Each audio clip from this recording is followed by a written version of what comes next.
L'école assure-t-elle l'égalité des chances? L'école a de multiples fonctions.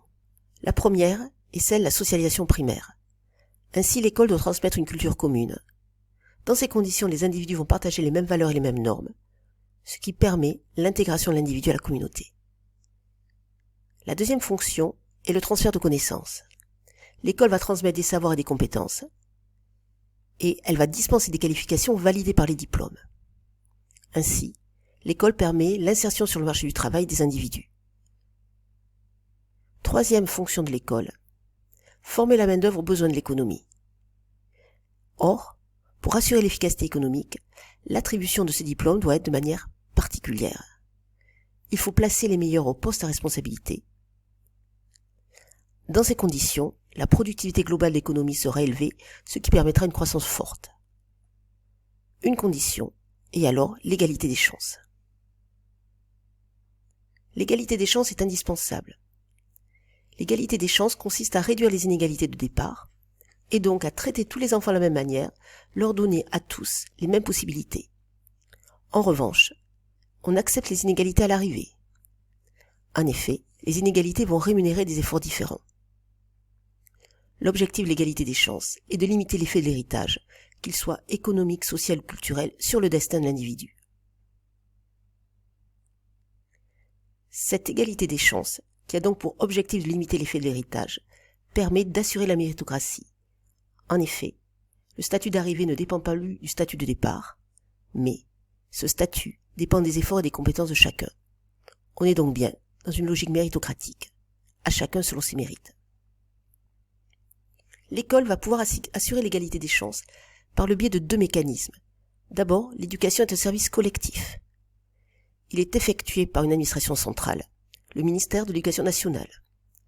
Ensuite, cette éducation est financée par les impôts. Cela va permettre une égalité des chances. En effet, comme l'accès aux services est universel, tout le monde peut y accéder. C'est par exemple l'école du socle commun qui est gratuite et obligatoire. Elle permet à tous d'accéder à un niveau d'instruction minimal. Deuxième mécanisme qui assure l'égalité des chances, c'est l'organisation de l'école. L'école est neutre et unique. En effet, elle est ouverte à tous, puisqu'elle est gratuite et obligatoire. On a un enseignement identique, le même programme, les mêmes enseignants. Et enfin, il y a une mixité.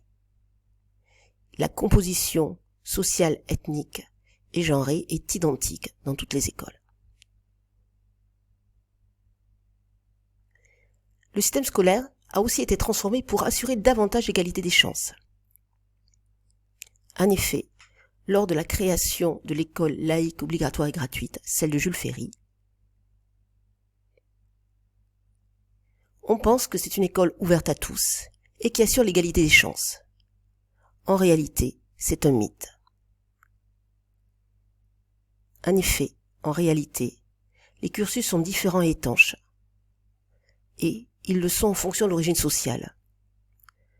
L'enseignement primaire et complémentaire est réservé aux enfants d'ouvriers et de paysans. En revanche, les petits lycées et lycées sont réservés aux enfants de la bourgeoisie et des classes moyennes supérieures. Cependant, à partir des années 50, de nombreuses réformes vont avoir lieu. Ainsi, il va y avoir l'augmentation de l'âge légal d'obligation scolaire. 14 ans en 1936, 16 ans en 1959. L'objectif va aussi être d'uniformiser les parcours scolaires. C'est la création du collège unique en 1975. Le même enseignement doit être offert à tous les élèves jusqu'à 16 ans. En 1981 sont créés les ZEP, aujourd'hui REP. L'idée est de donner plus à ceux qui ont moins. Ainsi, on va donner plus de moyens d'enseignants dans les zones où l'échec scolaire est important. C'est une mesure de discrimination positive. Pour assurer une égalité réelle, il faut traiter différemment des individus différents. Quel résultat de ces nombreuses réformes? Pour le mesurer, deux indicateurs vont être utilisés. Le premier, c'est le taux de scolarisation. C'est la part des jeunes d'un âge déterminé qui sont en formation initiale. On l'obtient en faisant la division entre le nombre de jeunes d'un certain âge en formation initiale par le nombre de jeunes de cet âge. Autre indicateur, c'est le taux d'accès à un diplôme ou un type de formation. Ici, c'est la part des jeunes d'une génération qui accèdent à un diplôme ou à un niveau de formation. On le calcule en divisant le nombre de jeunes d'une génération arrivant à ce niveau par le nombre de jeunes de cette génération.